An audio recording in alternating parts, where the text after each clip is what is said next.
Ang intense ng mga kaganapan ngayon sa abot kamay na pangarap sapagkat manginginig sa takot si Eric dahil sa mga sasabihin sa kanya ni Doc Robert.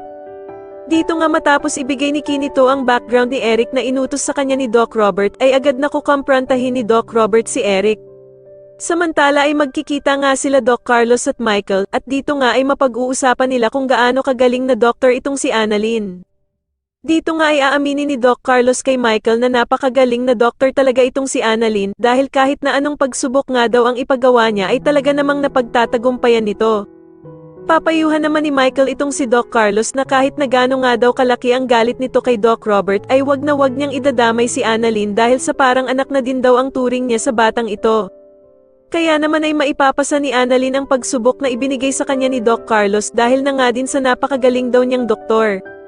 Sa kabilang banda naman ay tuwang-tuwa na sasabihin ni Annalyn sa ina niyang si Lynette na naipasa daw niya ang pagsubok na binigay ni Doc Carlos para makasama siya sa mga ipapadala nito sa Japan. Sa sobrang tuwa naman ni Annalyn ay yayakapin niya ng mahigpit ang ina niyang si Lynette. Pero bigla namang masasaktan si Lynette dahil nga sa sinapit ng kanyang braso dahil sa paghagis sa kanya ni Doc Carlos ng baso.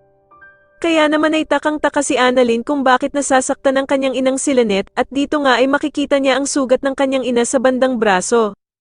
Samantala ay magmem-itang na naman ang mag-amang sila Eric at Justin para sa kanilang susunod na gagawin kung paano mapapabagsak ang Apex. Dito nga ay sasabihin ni Justin na gustong-gusto na daw niyang makita ang kanyang inang si Giselle na bumagsak sa sobrang kahirapan at hinding-hindi niya nga daw ito mapapatawad kahit na kailan. Sa tingin niyo magtagumpay kaya ang mag-amang Eric at Justin sa binabalak nilang pagpapabagsak sa Apex mas lalo na nga talagang nagiging exciting ang mga susunod na kaganapan kaya naman ay mas lalo pa nating abangan ang mas lalong gumigandang abot kamay na pangarap. Maraming salamat po sa inyong panonood at sana po ay masubscribe niyo ako. Maraming salamat po.